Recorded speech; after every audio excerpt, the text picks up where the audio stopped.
Assalamualaikum warahmatullahi wabarakatuh. Apa kabarnya Ananda semua? Semoga selalu dalam keadaan sehat walafiat ya. Amin ya robbal alamin. Baiklah, hari ini bertemu lagi dengan Bunda Eva. Hari ini kita akan melanjutkan pembelajaran tematik subtema ketiga, pembelajaran ketiga dan keempat. Oke, sebelum belajar, marilah kita sama-sama melafazkan kalimatul basmalah. Bismillahirrohmanirrohim. Oke, sudah siap untuk belajar ya? Pembelajaran 3. Ayo mencari informasi. Menjelaskan keragaman ekonomi di Indonesia. Indonesia dikenal sebagai negara yang kaya akan keragaman. Seperti yang sudah kita pelajari sebelumnya, keragaman Indonesia itu sangatlah banyak. Di antaranya ada keragaman suku, keragaman agama, keragaman bahasa, keragaman adat istiadat, keragaman pakaian, keragaman fisik, dan masih banyak lagi. Nah, kali ini Bunda akan menjelaskan tentang keragaman ekonomi. Jadi, di Indonesia juga ada yang namanya keragaman ekonomi.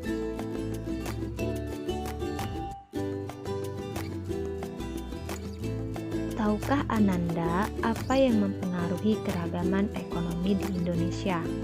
Ya, jawabannya salah satu penyebab keragaman ekonomi di Indonesia adalah karena letak geografisnya. Nah, seperti yang kita ketahui bahwa kenampakan alam di Indonesia dapat dibedakan menjadi 3, yaitu dataran rendah, dataran tinggi, dan daerah pesisir pantai. Ketiga daerah tersebut memiliki kegiatan ekonomi yang berbeda-beda. Apa itu kegiatan ekonomi? Kegiatan ekonomi adalah kegiatan manusia untuk memenuhi kebutuhan hidupnya. Kegiatan ekonomi masyarakat meliputi beberapa bidang, yakni sebagai berikut. Ada bidang perdagangan, ada bidang pertambangan, ada bidang pertanian, bidang perikanan, bidang perindustrian, dan masih banyak lagi. Jadi, setiap daerah itu mempunyai kegiatan ekonomi yang berbeda-beda. Masyarakat yang tinggal di daerah pesisir pantai akan berbeda jenis pekerjaannya atau jenis kegiatan ekonominya dengan masyarakat yang ada di dataran tinggi dan dataran rendah. Nah, contohnya berikut ini adalah kegiatan ekonomi yang ada di dataran tinggi. Ini adalah salah satu kegiatan ekonomi yang ada di dataran tinggi. Ya, benar sekali. Ini adalah kegiatan ekonomi jenis pariwisata. Nah, di mana di sekitar tempat pariwisata ini akan ada orang yang menyewakan penginapan, kemudian menjadi pemandu wisata. Di situ juga akan ada perdagangan, seperti orang-orang akan menjual makanan, menjual minuman, dan cenderamata yang dijadikan sebagai oleh-oleh. Nah, itu adalah contoh dari kegiatan ekonomi. Sampai sini semoga Ananda dapat memahaminya ya. Pembelajaran 2 menjelaskan sikap toleransi. Apa itu toleransi? Toleransi adalah sikap untuk saling menghargai antar manusia. Nah, dalam hidup kita harus menanamkan sikap toleransi. Kenapa? Karena jika kita tidak menanamkan sikap toleransi, maka akan mudah terjadi perpecah belahan di antara masyarakat. Contohnya, kita harus bertoleransi antar umat beragama. Nah, toleransi itu tidak hanya dilakukan dalam keragaman kehidupan beragama saja. Toleransi juga tampak dalam keragaman antar suku bangsa. Lihat saja di Manado, Sulawesi Utara. Masyarakat Manado menerapkan sikap toleransi antar umat beragama dan suku bangsa yang berbeda. Kemudian contoh lagi adalah di daerah Bali. Masyarakat Bali mayoritas beragama Hindu.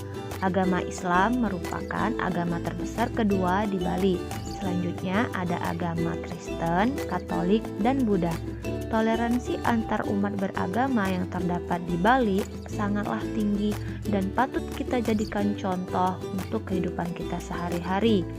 Nah, tidak sedikit pula di sana terdapat tempat beribadah yang berdampingan.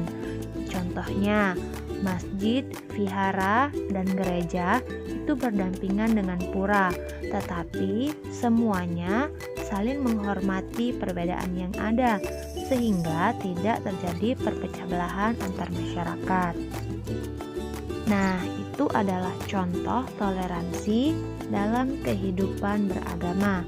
Tetapi, toleransi juga tercermin dalam keragaman sosial budaya. Kemudian, toleransi juga terdapat dalam keragaman gender atau jenis kelamin. Dahulu, anak laki-laki yang diberi kesempatan besar untuk bersekolah, namun sekarang anak perempuan pun dapat bersekolah tinggi dan menggapai cita-cita yang sama seperti anak laki-laki. Tidak hanya itu, pada masa perjuangan kemerdekaan, banyak pahlawan wanita yang juga turut mengangkat senjata dan berjuang demi kemerdekaan. Di masa kemerdekaan seperti sekarang, baik pria ataupun wanita diberikan kesempatan yang sama untuk turut berbakti kepada negeri. Nah, itu adalah contoh toleransi dalam keragaman gender atau jenis kelamin. Oke, baiklah. Semoga apa yang sudah Bunda sampaikan dapat Ananda mengerti. Jika ada yang kurang dipahami, boleh ditanyakan sama Bunda ya. Baiklah, untuk latihannya, silakan Ananda buka di buku tematiknya halaman 100. Ananda kerjakan, ayo berlatih nomor 1, 2, dan 3. Oke, sekian pembelajaran kita pada hari ini. Bunda akhiri. Wassalamualaikum warahmatullahi wabarakatuh.